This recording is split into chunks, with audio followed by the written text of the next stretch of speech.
అందరికీ నమస్కారం. ఇక్కడ ఈ సంఘటనకు రాజకీయాలకు ఏం సంబంధం లేదు.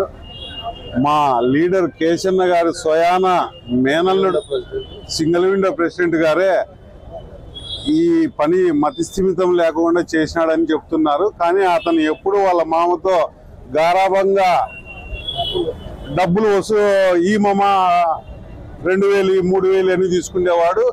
ఈ రోజు కూడా సాయంకాలం ఇస్తా అని చెప్పినా కూడా ఉద్దేశంగా ఏదో ఒక కొడవలు తీసుకొని ఆ టెంకాయలు నరికి కొడవలతో నరికినట్లు చెప్తున్నారు. ఇప్పుడే చూసాము, ఎటువంటి ప్రాణహాని లేదు అతనికి.